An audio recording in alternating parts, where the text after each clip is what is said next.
just want to give you guys an update. We had an officer-involved shooting today. Our police officers were in the area following up on an anonymous tip of a wanted homicide offender. They located the individual. The individual began to shoot at them in the area of Jefferson and LaBelle. It was sort of a running gun battle where the individual ran a couple blocks shooting at the officers. We had 3 officers that returned fire.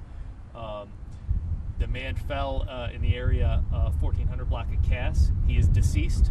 It's unclear at this point in time if he is deceased by his own hand or by the shooting of the police officers. Any officers injured in that? Fortunately, none of the officers were hit by gunfire. And we understand this might be Patrick. You were looking for Patrick Jones in the Tamika Wright homicide? Right, so we just released information about Patrick Jones being wanted as a homicide offender. He killed Tamika Wright a few months ago actually now, and we've been looking for him, active warrant for him.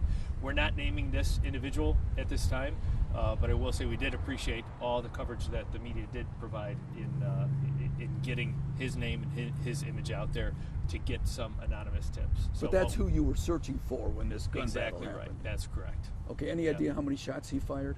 Numerous shots were fired, and like I said, 3 officers returned fire.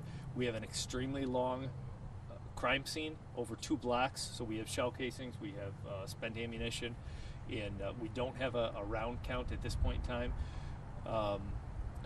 Michigan State Police, I know I just walked over, they have come on scene, they have arrived, and they're going to be taking over the officer-involved shooting part of the investigation. And where did you say this, or the shots were fired, or they? It's so the officers initially encountered this man in the area of Jefferson and LaBelle, and as soon as he made note of the officers, he began firing at those officers.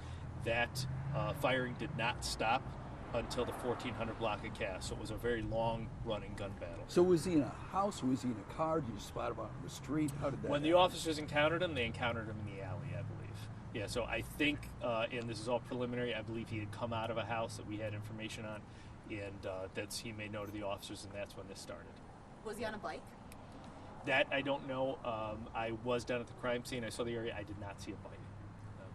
When can people expect to see body camera video of what happened in this incident? Definitely not today.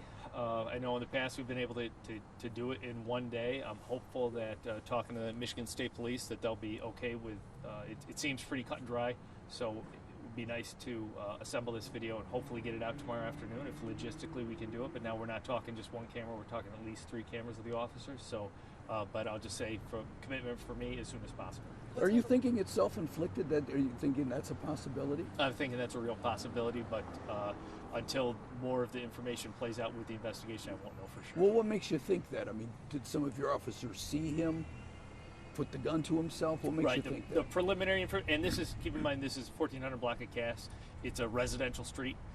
It's all homes there. There's a lot of people, and from what I heard, whether it was the officers or a resident there, they thought that it was self-inflicted, but I don't have concrete information at this time. And how far were the officers away from him when that happened?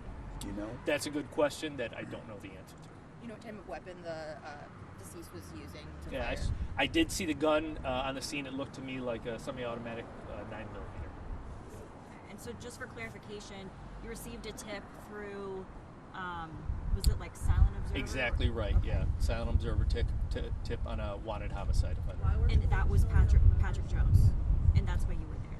The officers were- That's what I believe it to be, but we haven't identified him at this time. Okay. So the officers, what's the status of those 3 officers? I mean, is it the routine, on administrative leave? How does that work?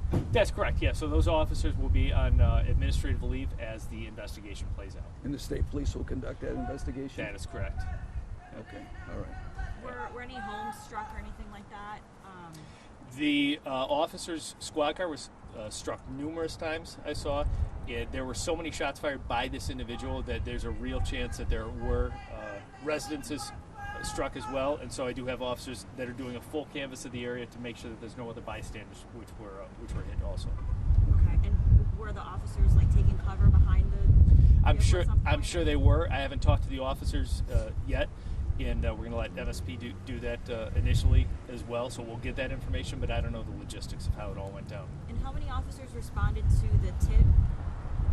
We had numerous officers respond. I think we had probably 6 on scene. Yeah, 3 officers fired.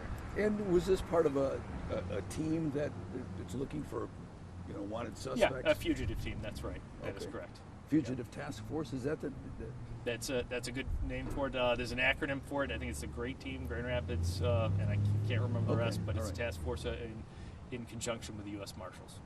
A gun battle on the streets of Grand Rapids. What do you think about that? Extremely dangerous. Extremely dangerous. And I think I've spoken with you before, even that it looked like a 9mm to me. Those 9mm rounds can go straight through siding. Extremely dangerous. all right? Yeah, fortunate that none of our officers were hit. How long do you expect this scene to be out here? It's going to be a few hours.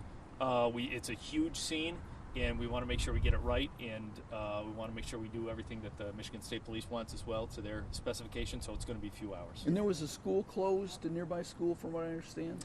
All the area schools, we reached out immediately to GRPS, to their Director of Security and Chief of Staff, and advised them to any schools in the immediate area while it was still a running gun battle to lock everything down, but that was it was just a few moments that ended. Okay, and how long did this whole thing last? Start to finish, I'd say maybe 3 minutes. How thankful are you that no officers were hurt? Extremely thankful no officers were hurt. Extremely thankful that no one on the street is hurt. Like I said, this is a residential area, so the potential is there. And like I said, he was a wanted homicide offender, so he already has. We know he's got the lack of respect for human life, so that was a real concern. When you make that decision to dismiss the school, can you explain to people why do that? And it would not be a decision to dismiss the school. It would be a decision to contact the school and to say shelter in place until the police contact you and say that there's nothing else. Because this guy's mobile. We don't know. He could get on a bike. He could get into a car. It could turn into an active shooter situation or a hostage barricade type situation. So we want to make sure that obviously that the children are safe here. Was it part of the plan to wait for him to come outside? I mean, as opposed to going inside after a fugitive? That's right. Well, this was very preliminary. I think probably he made note of the officers outside, and that's why he came out and started shooting. If we had developed information and were able to corroborate it to the point where we could get a search warrant, we would very slowly and methodically set up outside. We'd make announcements over the bullhorn saying, come out, Grand Rapids Police. But it looks like this all just unraveled so quickly that there wasn't time for that. So was that the home that he came out of? Was that his home, or was that like a relative's home? Or And I don't have the answer to that question at this time. Yeah. In what home? This is on LaBelle. What street was this home on? Again, and I'm not. I know it was in the area of LaBelle and Jefferson, but I don't have the house number, and I don't have the house information at this time. All right. Yeah. Were there people on the street when this gun battle was going on? There may have been. This is a residential block with a lot of people. I'm not sure if there were or not. Would you encourage people if they were out on the street to contact Certainly, a you guys? situation like this, gunfire started extremely loudly, and if you ever hear gunfire, always say to get low, get inside, and get low.